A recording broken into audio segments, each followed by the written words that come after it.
Namaste Bitia. I JVN Nishu Sharma, Jayoti Vidyapeeth, Women's University, Department of Science and Technology, Faculty of Education and Methodology. Today our session is what is transaction. We know transaction in Hindi words. We know about the transaction meaning. Transaction is a process of taking and giving. या हम ये कहें कि किसी को लेना या देना हम लोग क्या बोलते हैं, ट्रांजेक्शन बोलते हैं. अब ट्रांजेक्शन मतलब हम जब लेन देन करते हैं तो हम एक इंसान किसी से ले रहा है तो किसी को दे रहा है, यानी कि हम जो लेन देन होता है किसी भी चीज़ का हो सकता है.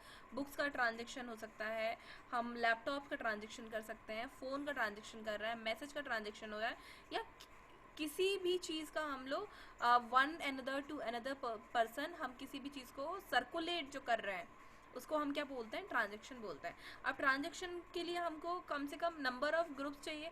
ऐसा तो नहीं है कि एक ही इंसान से लेन देन हो जाएगा, क्योंकि जो ले रहा है वो किसी न किसी को तो दे, मतलब कोई ना कोई तो उसको दे रहा है ना, तभी तो ट्रांजेक्शन हो रहा है. यानी कि नंबर ऑफ जो ग्रुप है इस टास्क को करने के लिए हमको यूज़ में लेना सकता है. नंबर ऑफ मतलब 2 भी हो सकता है, 3 भी हो सकता है, 4 भी, 5 भी एंड सो मैनी और. ठीक है. तो अगर हम ये बात करें कि सिंगल टास्क में कम से कम मिनिमम प्रोसेसिंग ना 2 पर्सन के लिए होनी चाहिए, मतलब कम से कम इसमें 2 प्रोसेसिंग यूनिट हम लोग इसमें यूज़ कर सकते हैं. ट्रांजेक्शन को हम डेटाबेस में जो हम बोलते हैं, इसके लिए हमें मेन चीज़ें क्या क्या चाहिए होती हैं, एटोमिसिटी चाहिए होती है, कंसिस्टेंसी चाहिए होती है, उसका आइसोलेशन क्या है, उसकी ड्यूरेबिलिटी क्या है. ये सब चीज़ें हम लोग ट्रांजेक्शन में जब डेटाबेस में हम लोग जब ट्रांजेक्शन करते हैं तो हमारे पास ये चारों चीज़ें होनी चाहिए, जिसको हम लोग क्या यूज़ करते हैं, इसको हम प्रॉपर्टीज़ एसिड प्रॉपर्टीज़ के नाम से भी इसको जानते हैं.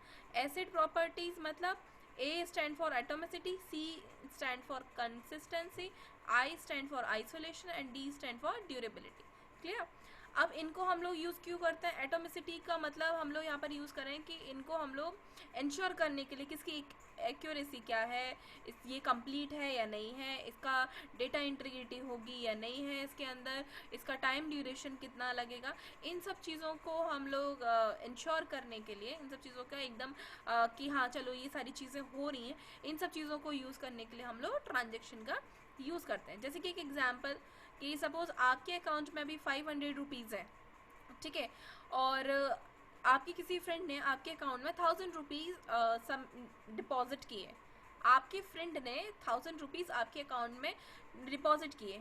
आपके फ्रेंड के पास कितना, अभी उसके अकाउंट में कितने रुपीज़ थे, 1500 मान लीजिए, उसके अकाउंट में 1500 है. ठीक है. उसने 1000 रुपीज़ आपके अकाउंट में डाल दिए. ठीक है. अभी आपके अकाउंट में कितने हैं, 500 है, लेकिन आफ्टर आपके फ्रेंड के डिपॉजिशन के बाद आपके अकाउंट में कितने हो गए, 1500 हो गए. ये लॉजिक हुआ. तो अब इस चीज़ में आप ध्यान रखो कि आप जो आपके पास पहले कम था, आपके पास ज़्यादा हो गए आपके पास, लेकिन आपके दोस्त के पास तो कम हो गए ना, क्योंकि उसके वहाँ से माइनस हो गए. तो आप दोनों के बीच में जो प्रोसेसिंग चल रही है जो पैसों की, तो वो उसको हमने क्या किया, इसमें एक ट्रांजेक्शन ही तो इन्वॉल्व हुआ. वन पर्सन टू अनदर हम किसी चीज़ को सेंड ले रहे हैं, दे रहे हैं, है ना, हम उसको ट्रांसफ़र कर रहे हैं. तो ये सारी चीज़ें प्रोसेसिंग क्या हुई. अब जैसे आप लोग एटीएम से पैसे निकालने चाहते हो, ठीक है, तो आप लोग देखते हो आपके अकाउंट में जितने भी पैसे निकले, आपने जब पैसे निकाले और पैसे तुरंत ही आपके पास करंट अकाउंट बैलेंस आ जाता है कि इससे पहले आपका बैलेंस ये था, अभी आपका बैलेंस ये है और इतना आपने निकाला है. तो आपकी जो पूरी ट्रांजेक्शन हिस्ट्री आ जाती है, तो वो सब क्या है, वो ट्रांजेक्शन ही तो है. तो ये सारी चीज़ें हम लोग ट्रांजेक्शन में यूज़ करते हैं. तो जैसे कि हमने एक सिंपल एग्जांपल यहाँ पर लिया है कि let's take an example of a simple transaction. Suppose a bank employee transfer 500 A to B account, जो अभी हमने एग्जांपल लिया है.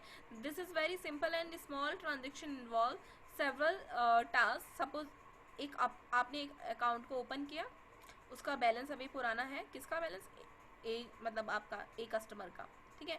अब उसका न्यू बैलेंस क्या हो जाएगा, न्यू बैलेंस होगा कि ओल्ड बैलेंस में से 500 उसके माइनस हो जाएगी, क्योंकि 500 वो किसी और को दे रहा है. तो अभी ए का बैलेंस क्या हो जाएगा, ए का बैलेंस जो होगा वो न्यू बैलेंस हो जाएगा और उसने अकाउंट को क्लोज कर दिया. अब बी के साथ क्या होगा, ओपन अकाउंट करेगा, ओल्ड बैलेंस इक्वल्स टू किसका, आपके फ्रेंड का बी बैलेंस. ठीक है. अब उसका न्यू बैलेंस क्या हो जाएगा, ओल्ड बैलेंस में 500 ऐड हो जाएगा, और जो बी बैलेंस होगा जो कि उसका न्यू बैलेंस होगा, आपका बैलेंस क्या हो जाएगा, आपके फ्रेंड का बैलेंस क्या हो जाएगा, जो उसका आफ्टर देने के बाद जो होगा, और उसके बाद आपका अकाउंट क्लोज हो गया. क्लियर है. सपोज आपके पास 500 आपके फ्रेंड के पास 1500 रुपीज़ हैं, उसने आपको 500 दे दिए, तो उसका अकाउंट जो बचा वो कम हो गया। ये आपका अकाउंट है, आपके अकाउंट में 200 रुपीज़ थे, उसने आपको ऐड कर दिए 500, आपके पास अभी 700 हो गए, आपका अकाउंट क्लोज हो गया। समझ में आया? यानी ए आपका फ्रेंड है और बी आप हो। क्लियर? जो दे रहा है, ठीक है, उसके में से माइनस होगा और जो ले रहा है उसके में प्लस होगा। इतना तो हमको पता है।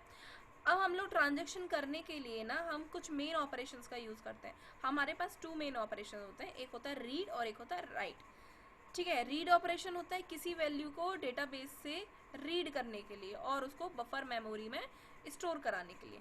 ठीक है, जबकि राइट का क्या होता है कि कितना मतलब राइट ऑपरेशन को हम यूज़ करते हैं कि वैल्यू बैक जो बफर से डेटाबेस में जो वैल्यू आई है उसको हम लोग राइट कर रहे हैं। ठीक है, जैसे कि एग्जांपल अभी हमने जो लिया था कि R X equals to X minus 500 और डब्ल्यू एक्स।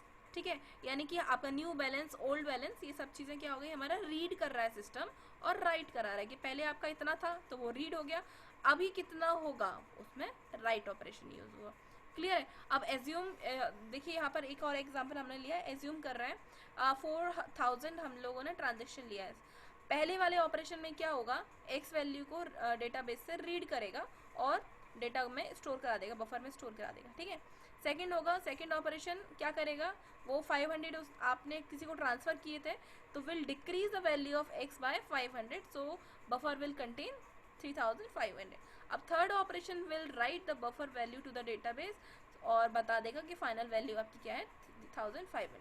क्लियर? पहले ऑपरेशन में रीड किया कि आपके अकाउंट में कितना है, दूसरे में जब आपने ट्रांसफ़र कर दिया तो उसने उसको क्या किया, चेक किया, और थर्ड ऑपरेशन में उसने क्या किया, आपका राइट किया। ठीक है, इस तरीके से हम लोग यहाँ पर वर्क करेंगे। अब आपको पता है कि जब हम लोग इसको सॉल्व करते हैं तो हमारे पास 2 मेन ऑपरेशन और होता है।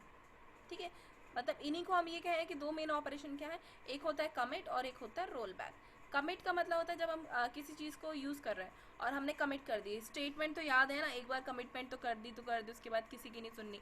तो कमिट लाइक आपने एक बार डेटा को स्टोर करा दिया और वो परमानेंट क्या हो जाएगा, आपका स्टोर हो जाएगा। अब उसके बाद आप उसको डिलीट कर रहे हो, कुछ भी कर रहे हो, बट वो आपका सेव तो है ही। ठीक है, रोल बैक का मतलब क्या होता है, आपने अंडू कर दिया, लाइक कंट्रोल जेड, आप इससे पहले जो भी था आप उसी स्टेज पर आ जाओगे। ठीक है, यहाँ पर हम लोग एक चीज़ और है, सेव पॉइंट भी हम लोग यूज़ करते हैं। सेव पॉइंट का मतलब होता है कि अगर मुझे डेटा को टेम्परेरी स्टोर कराना है, सपोज मैंने एक सेव पॉइंट बना दिया कि मुझे इस फाइल को पर्टिकुलर सेव कराना है, तो तब तक रहेगी जब तक आप काम कर रहे हो, क्योंकि आपने कमिटमेंट नहीं किया उसके साथ, वो परमानेंट स्टोर नहीं होगा। आई होप आपको ट्रांजेक्शन समझ में आया होगा, ट्रांजेक्शन होता क्या है। अब नेक्स्ट वीडियो में हम लोग बात करेंगे कि टाइप्स ऑफ ट्रांजेक्शन, जैसे कि अभी हमने बात किया था एटोमिसिटी, कंसिस्टेंसी, आइसोलेशन एंड हमारा डेटा इंटीग्रेशन, या हम ड्यूरेबिलिटी की बात कर रहे हैं। ठीक है, तो ये हमारे जो 4 स्टेप्स हैं, एसिड जिसे हम बात करें, उसको हम नेक्स्ट वीडियो में क्लियर करेंगे। आई होप आपको ये सेशन क्लियर हुआ होगा। Thank you for watching us. This session is powered by digital version 2.0, Jyoti Vidyapeeth women's university, Jaipur. Thank you.